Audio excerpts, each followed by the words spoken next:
Bien-aimés dans le Seigneur, que Dieu vous bénisse. C'est l'apôtre docteur. Bienvenue Wabu, au Zoom, Onkanon Kaonlician Wosama, le visionnaire de Malembe Apostolique International Ministries.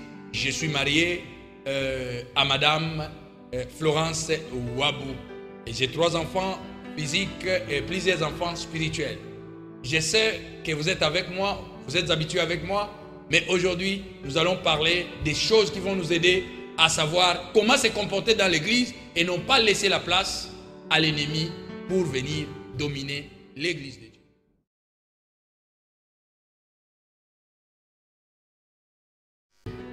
Nous disons merci à Dieu. Jésus-Christ, notre Seigneur et Sauveur, il est là avec nous. Je sais que vous nous suivez en ligne et vous êtes là et vous allez bénéficier de la parole de Dieu aujourd'hui par la grâce de Dieu. Premièrement, nous disons merci à toute l'équipe derrière les caméras pour nous avoir acceptés et de nous accompagner dans ces voyages. Aujourd'hui, beaucoup des enfants de Dieu se posent beaucoup de questions. Ils ne savent plus comment se comporter devant des situations un peu compliquées. Alors, la grande question qu'ils se posent est celle-ci. Est-ce que Dieu peut-il encore exister dans une église remplie de conflits? Dieu peut-il encore exister dans une église remplie de conflits? Ah oui, c'est vrai. Une église ne peut pas manquer de conflits. Mais les gens qui vous disent que là où il y a les conflits, il n'y a pas Dieu. Non, ces gens-là, je ne suis pas d'accord avec eux. Là où il y a Dieu, c'est là où l'ennemi vient aussi pour secouer, pour bouger, pour faire en sorte que les choses ne puissent pas marcher. Écoutez ce que dit la Bible dans Luc chapitre 22 verset 31. Jésus-Christ dit ceci. Le Seigneur dit à Simon, Simon, Simon, Satan vous a réclamé pour vous scribler comme du froment. Satan a réclamé à Dieu. C'est-à-dire quoi? Quand Satan trouve les enfants de Dieu unis comme un seul homme, derrière une vision pour la gloire de Dieu, il n'est pas content. Comme c'est quelqu'un qui est accusateur, il passe à Dieu pour lui dire, lui donner des raisons. Rappelez-vous de ce qu'il a fait à Job. Alors quand il fait ça, qu'est-ce qu'il demande à Dieu? Il demande à Dieu de venir vous scribler. Voilà pourquoi Jésus-Christ a dit à Pierre, il a dit à Pierre ce qui a été dit, ce qui a été fait. Quand le diable est allé demander à Dieu. Et Pierre ne savait rien. Donc quand nous sommes dans nos églises, nous devons savoir que quand nous sommes là en train de louer et d'adorer, il y a un accusateur qui a toujours été derrière nous pour nous peser. Et si dans l'église, l'amour à laquelle nous avons est rempli d'hypocrisie, c'est de là où ça crée des problèmes. Parce que l'ennemi entre par là où tu as fait l'hypocrisie, par là où tu as cassé l'agenda, tu as caché l'agenda, c'est de là où l'ennemi entre pour faire sortir, pour maintenant mettre un peu de levure dans ce que tu cachais, et le jour où ça va apparaître, ça sera grave et ça sera une grande honte. Donc, dire que Dieu ne peut pas exister dans une église où il y a des conflits, j'ai dit non. Dieu, là où Dieu existe, c'est là où l'ennemi vient avec ses tactiques, ses techniques, ses procédés pour chercher à faire quoi? À bousculer ou à scribler les enfants de Dieu. 1 Pierre chapitre 5 verset 8e. La Bible nous dit ceci. Soyez sobres, veillez, car votre adversaire le diable rôde tout autour de vous comme un lion rugissant, cherchant qui dévorer. Quand nous sommes dans la joie, quand nous sommes dans l'église, quand nous sommes en train de chanter, vous savez bien, quand l'église commence, les gens sont soudés. Il y a vraiment de l'amour. Vous ne pouvez pas savoir qui est qui. Tout le monde est rempli de joie, de l'amour, et tout le monde est là, en train de chanter, en train de vouloir à ce que l'église évolue. Mais une année après, ça a toujours été un problème. Vous voyez, celui-ci cherche à créer, celui-ci. Vous commencez maintenant à comprendre qui était qui avait quelle habitude qu'il avait cachée. Ça, c'est les œuvres de l'ennemi. Donc, là où se trouve Dieu, je vous donne un exemple pour ceux qui ont fait la pêche. Là où se trouve l'hippopotame, c'est là où se trouvent plusieurs poissons. C'est-à-dire, là où se trouve l'hippopotame, il y a beaucoup de poissons. Pourquoi?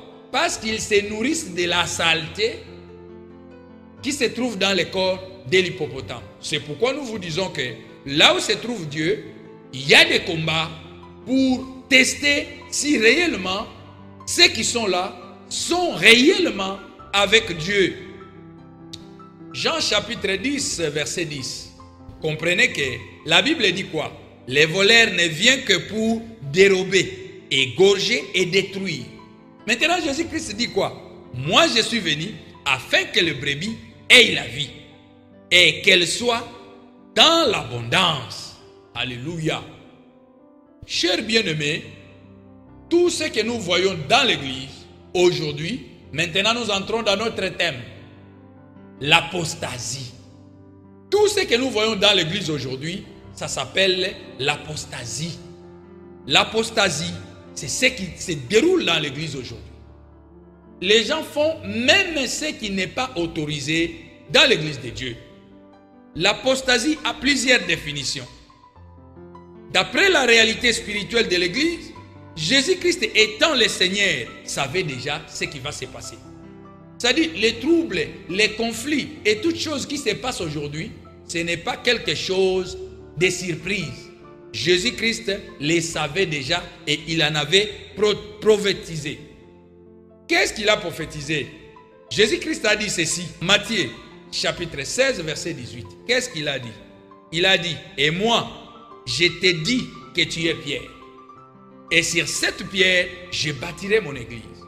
Et que les portes de séjour des morts ne les prévaudront point contre elle. Là, c'est la prophétie de Jésus-Christ. Il savait déjà que l'église sera combattue. Il savait déjà que l'ennemi viendra. Et il en a prédit, il en a prophétisé. Alors si vous trouvez une église avec des conflits, ne prenez pas comme si c'était une surprise. Non, ce n'est pas une surprise. Ça a été prédit. Jésus-Christ nous a avertis. Bien-aimés, Jésus-Christ savait que l'église sera attaquée. Et il avait prévenu à Pierre en lui disant que je bâtirai, ou il bâtirait son église sur les pierres dont les portes de séjour des morts ne prévaudront point. Pourquoi Jésus-Christ a dit ça à Pierre? Pourquoi Jésus-Christ a pensé seulement construire son église sur des pierres? Pourquoi? Il dit à Pierre, je bâtirai mon église. C'est-à-dire, un prédicateur ne pense pas que l'église à laquelle tu bâtis, l'église à laquelle tu prêches, c'est ton église à toi. Non, Jésus-Christ les souligne. Il dit, il bâtirait son église. Et l'église que Jésus-Christ a bâtie, même s'il y a des petits conflits, il est là. Et ces conflits ne peuvent rien faire pour renverser là où Jésus-Christ a dit, là où Jésus-Christ est. Alléluia. La pierre symbolise quoi? Parce que Jésus-Christ parle, il dit, il va construire son église sur la pierre. Alors, la pierre symbolise quoi? La pierre symbolise la source d'inspiration. La pierre symbolise la source d'eau vive. La pierre symbolise la fondation ou le fondement de la saine doctrine. C'est ça la pierre à laquelle Jésus-Christ a décidé de bâtir son église. Alors, la pierre est un élément moteur de la création d'une maison. Tout le monde le sait. Élément moteur de la création d'une maison, c'est la pierre. C'est aussi une arme blanche. Rappelez-vous, David a tué Goliath avec quoi? Avec la pierre. C'est une arme blanche, parfois négligée. Vous devez bien comprendre comment est-ce que nous évoluons pour vous dire que l'église de Jésus-Christ est bien posée dans un fondement très efficace. Une église de Dieu ne peut être bâti que sur une pierre, sinon c'est le passe-temps. Une église qui on n'a pas bâti sur la pierre, c'est le passe-temps. Nous vous avons déjà expliqué c'est quoi la pierre. Chers bien-aimés, une église ne peut pas bouger à cause des conflits. La plupart des conflits qui entrent dans l'église, ça vient de nos familles.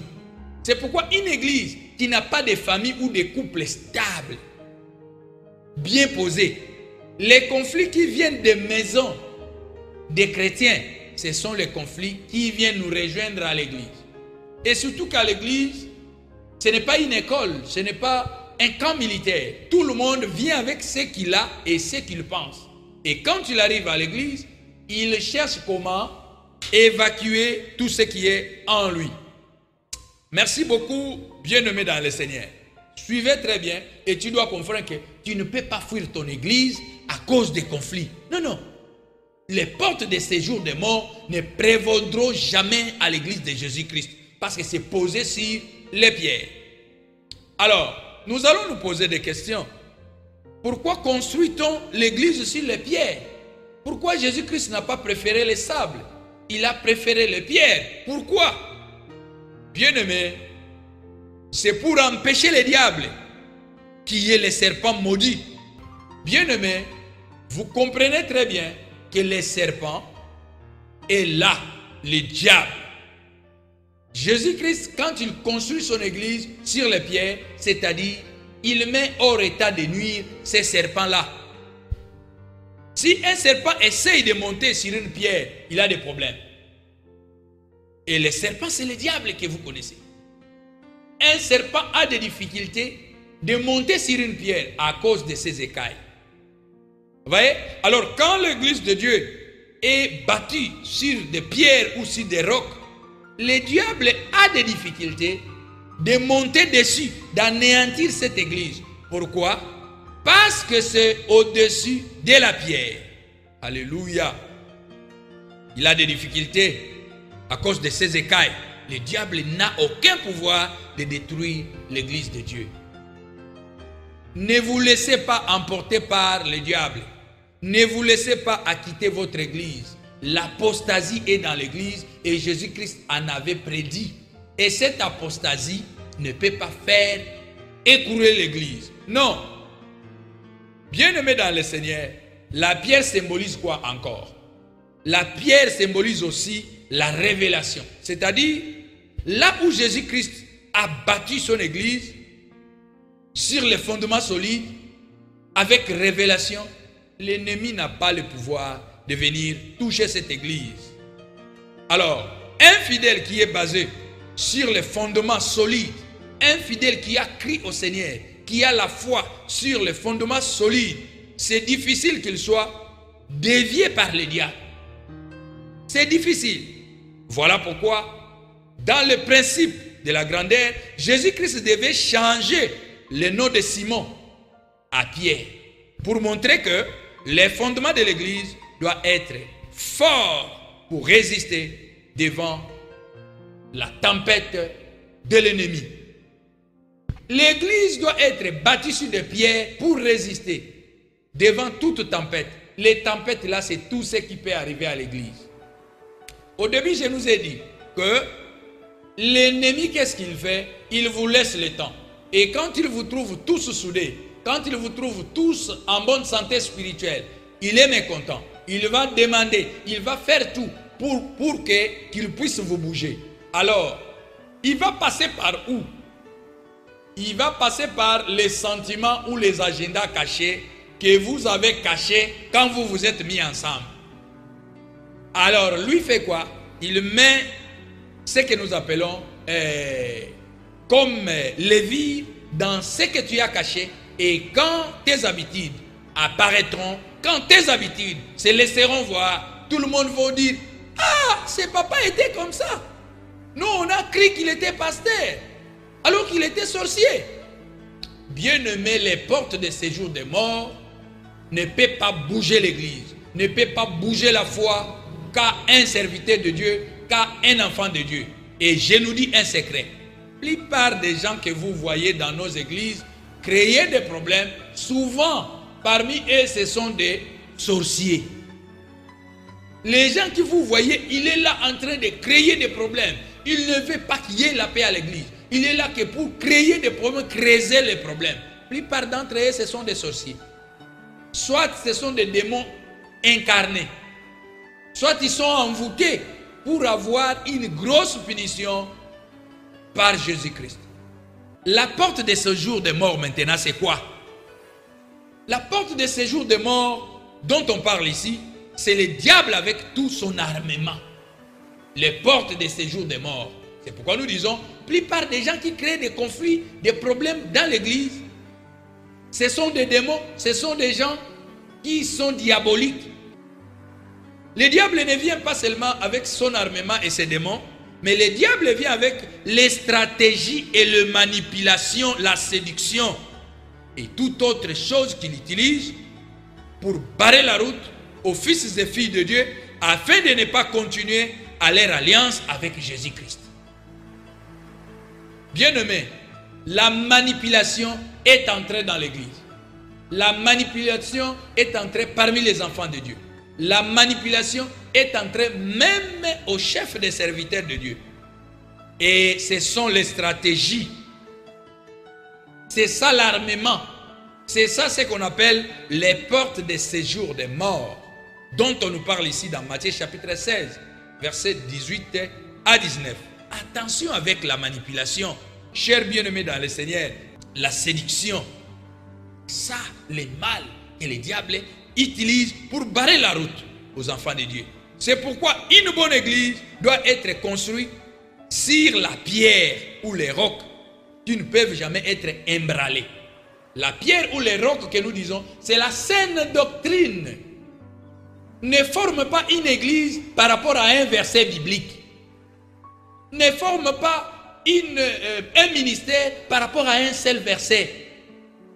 La saine doctrine doit s'expliquer dans la Bible et tout doit être clair dans la Bible. Bien-aimés dans le Seigneur, ça c'est très capital. Les portes de séjour des morts, comme a dit Jésus-Christ lui-même à Pierre, son disciple. Bien-aimés dans le Seigneur, parce que les portes de séjour des morts sont des voies d'accès à la mort éternelle, c'est pourquoi c'est très dangereux pour vous de vous engager dans la manipulation. Détruire l'église, ce n'est pas bien. Et je t'exhorte ce soir, ne fais pas son ton église. Dire que non, il y a trop de conflits ici. Non, ça ce sont les manipulations, les stratégies, les techniques, les tactiques, les méthodes, les procédés de l'ennemi. Entre parenthèses, séjour de mort. Rappelez-vous, c'est pourquoi Jésus-Christ ne te permet pas de quitter ton église. Toutes ces manipulations peuvent toucher aussi ton pasteur. Et tu trouves que non, on ne connaissait pas, il était comme ça. Non, il est touché. Toi, reste assis là où tu es. Reste assis là où tu es. Satan peut venir avec beaucoup de choses pour te déstabiliser. Alors, Satan a plusieurs influences. On ne prêche pas Satan, mais on te dit que là où Dieu est, c'est là où lui aussi vient avec ses stratégies, ses manipulations. Alors, les armements de l'ennemi. Les armements de l'ennemi dont nous parlons ici, nous avons dit qu'il a des séductions et il a aussi la fausse doctrine. Ces stratégies, ces manipulations, ces faux enseignements de séduction, tout ça, ce sont les manipulations de l'ennemi. L'écrasement de la bonne parole de Dieu, la destruction des bons serviteurs de Dieu par les fausses prophéties. Satan va bouger l'église, mais il n'a rien sur l'église. Il n'a rien à foutre pour les enfants de Dieu. Nous, on ne peut pas avoir peur de lui. Voilà pourquoi, bien-aimés, Jésus-Christ a prévenu à Pierre que malgré toutes ces choses, il faut seulement noter que ces choses viendront, mais ne peuvent pas détruire l'église de Dieu, car l'église, c'est la réponse du cœur de Dieu. C'est la réponse. Vous savez, Dieu est là dans la louange et l'adoration. Et bien sûr, nous pouvons vous dire que la louange et l'adoration, ce n'est pas seulement les cantiques. Mais c'est tout ce que nous faisons pour dire ce qu'il est et ce qu'il a pour nous. Mais la louange et l'adoration, c'est quelque chose de très important quand nous chantons aussi dans l'église. C'est pourquoi je vais définir à plusieurs fois l'apostasie, chers serviteurs et servantes de Dieu. Car elle a beaucoup de définitions selon chaque contexte. L'apostasie, je vais le définir comme un mal graduel. L'apostasie, c'est un mal graduel. C'est-à-dire quand un mal arrive, ça n'arrive pas une fois. Quand ça arrive, ça prend du temps. Un mal qui grandit petit à petit, comme un virus qui détruit petit à petit, sans que vous le remarquiez au début. Ça, c'est l'apostasie. Un mal qui est déjà entré dans l'église, dont vous êtes encore distrait. Ça grandit. C'est pourquoi dans l'église, quand il y a les conflits, il faut faire tout pour anéantir les conflits. Il faut faire tout pour résoudre les conflits. Il y a les gens qui gèrent les conflits, qui pensent qu'il faut garder, il faut garder, il faut garder. Les jours où ça va barder, ça va être grave. Bien-aimés dans le Seigneur. Donc l'apostasie, c'est un mal graduel qui grandit petit à petit comme un virus. L'apostasie, c'est aussi le rejet de Christ par les chrétiens. Un chrétien qui a cru au Seigneur, mais tout d'un coup, il rejette. Il faillit à sa mission. Il ne comprend plus tout ce qu'il faisait facilement, ça devient difficile pour lui. Il est maintenant la personne bien basée pour critiquer les autres serviteurs. Il a renié la foi. Ça, c'est l'apostasie aussi. D'ailleurs, c'est visible quand un chrétien commence déjà à rejeter Christ. C'est visible. Bien-aimés dans le Seigneur, voici ce que dit la parole de Dieu dans 1 Timothée chapitre 4, versets 2 à 3. L'apostasie, c'est aussi un détournement de la foi, un reniement de la foi, une déviation de ce qu'on a reçu comme vraie vérité de Dieu. Ça, c'est l'apostasie. Et tout ce que nous vous donnons comme définition de l'apostasie, ce sont des techniques, des tactiques, des méthodes, des procédés de l'ennemi que nous avons appelé les portes de séjour des morts. Quand quelqu'un abandonne la foi, quand quelqu'un renie sa foi, il refuse de croire à Jésus-Christ. Voilà, la parole dit, quand le Fils de l'homme viendra, il défendra leurs droits proprement, seulement trouvera-t-il encore la foi sur la terre. Luc chapitre 18, verset 8. C'est pourquoi la Bible nous dit, est-ce que quand Jésus-Christ reviendra, trouvera-t-il encore la foi sur la terre? Pourquoi? Parce que l'apostasie sera déjà là assis. Bien-aimés, c'est pourquoi Jésus-Christ nous prévient. Et nous allons poser la question. Pourquoi Jésus-Christ dit, trouvera-t-il encore la foi sur la terre? La réponse elle est claire. C'est parce que il savait que l'apostasie régnera un moment sur la terre. Un moment de faiblesse, de l'abandon de la foi arrivera. La faiblesse dans la prière, dans la méditation de la parole de Dieu. La faiblesse entrera dans tous les domaines dans l'église.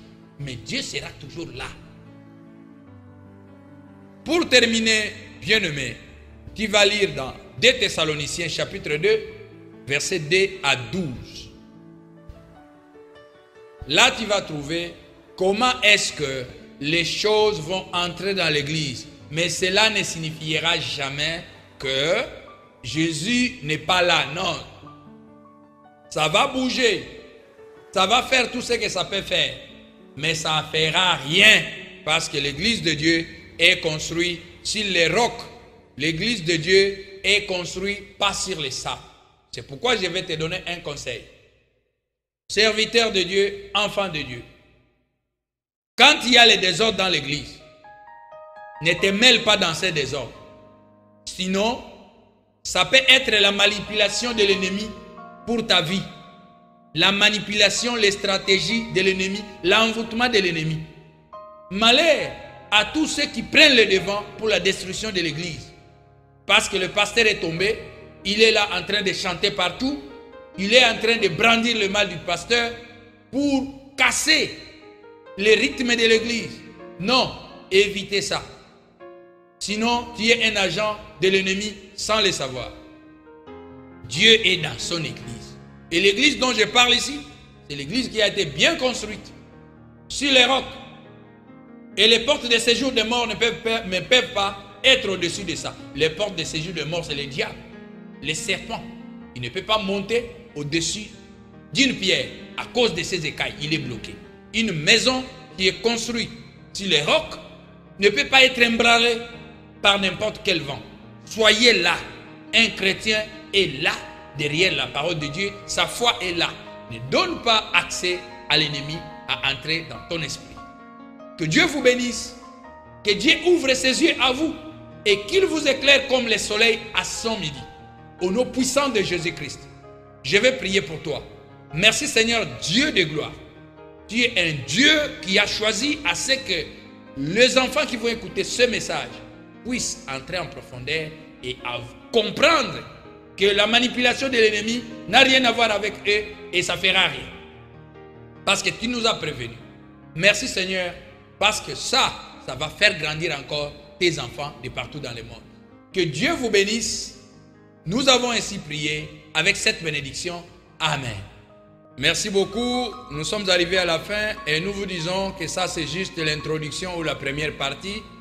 Nous voulons à ce que tu puisses grandir. Alors, ça, nous avons fait les survols pour te dire que tout ce que tu vois à l'église, ça devrait exister.